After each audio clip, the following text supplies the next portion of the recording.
know the situation with regard to the governor's view of Wall Street. He told us that really that was a horrible place for him to be raising money, and Lehman Brothers was awful and so forth and so on. This very big ad buy run all across the state, obviously something that they felt was very important. Then when we reviewed,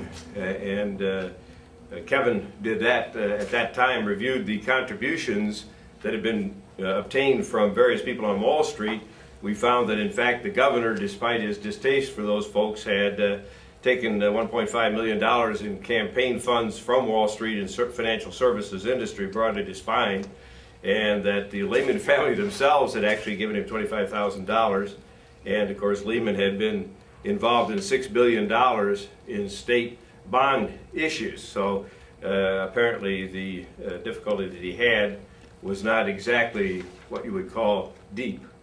At this point, we were sort of surprised to find out that there was an attitude on trade which was somewhat interesting, in the sense that after the attack on Wall Street and the indication that that was really fairly hypocritical, then there was an attack which is apparently on the radio at this point in time, having to do with trade and with most favored nation and that sort of thing.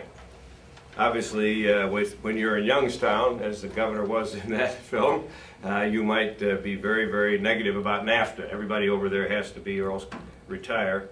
But at this point, obviously, there's a considerable question about the wisdom, justice, and so forth of NAFTA, but there's no question about what happened when he was in Congress in this particular area.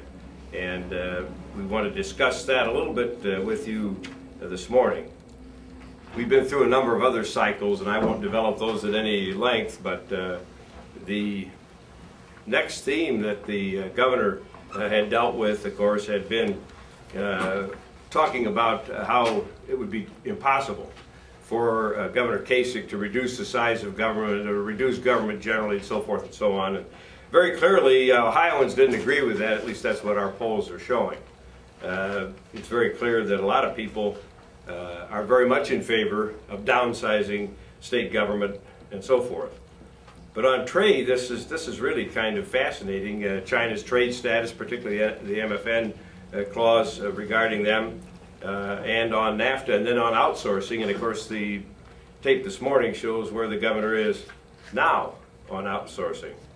And it seems to me that we would be ill-advised if we didn't look to see where the governor had been in reality as opposed to campaign world. And I think it's important that we discuss that this morning and keep our eyes focused on some of the advertising that's coming out, in the sense that it really doesn't bear a lot of relationship to how this administration has operated Ohio.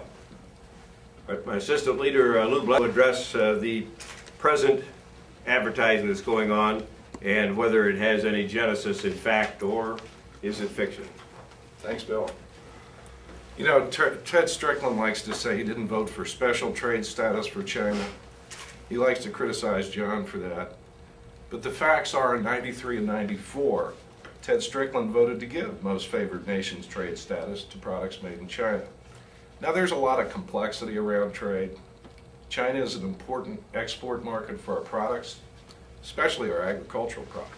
But abusive trade practices need to be stopped, because when the playing field is level, Ohio does well. What's a lot less complex, however, is hypocrisy.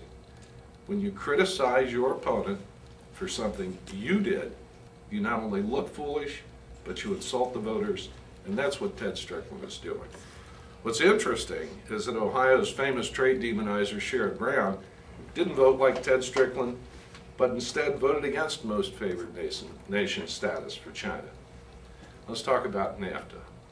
It is accepted doctrine by liberals and Democrats and labor that NAFTA is the source of all evil. Not surprisingly, Ted Strickland attacks John Kasich on NAFTA. Let's think about this. If NAFTA is so evil, and if Ted Strickland supposedly feels so strongly that NAFTA needs to be changed or repealed or whatever, why did he tell the Boston Globe in 2008 that, quote, NAFTA is a symbol to the people who are dislocated or in fear of losing their jobs, and it has achieved a significance well beyond its current importance. Furthermore, and again, if NAFTA is so evil, why did Ted Strickland come to Barack Obama's defense when Obama refused to reopen NAFTA or even attack it? In fact, he told the Columbus Dispatch in 2009, quote, "It is absolutely not the time for a trade war. In terms of what the president says publicly, he does need to be cautious and careful not to send a message that we're going to become an embattled protectionist nation." Well, as hard as Strickland knows that trade helps Ohio's economy, even when it's in a recession, frankly, especially when it's in a recession, and that building a wall around our state only hurts our workers. But if that's what he really thinks, why is he saying something else? Is it possible that Ted Strickland will say whatever he thinks it will take to get elected, regardless of whether or not, well, it's true? Thank you. I think Cheryl's. I think she is. Shocking things that I've seen recently is Ted Strickland and Lee Fisher attacking their opponents on outsourcing. How can they even talk about this if they're willing to try to go pull the wool over the voters of Ohio? When Lee Fisher left the Department of Development to run for the U.S. Senate, he said he left a capable team in charge. That's the same team that used federal stimulus dollars to outsource jobs not only to Texas, but to El Salvador also, and banks in Nevada. Then tried to clean up the mess. Ted Strickland writes an executive order, fires someone, and suspends someone else. When he's asked about when he learned about the outsourcing, Ted Strickland said, "I don't know when it happened." So Ted Strickland uses taxpayers' money to outsource Ohio jobs to El Salvador, and then criticizes his opponent on the same subject. If I didn't read about it with my own eyes, I'd say you're making it up. We've got to support our businesses in the United States and in Ohio.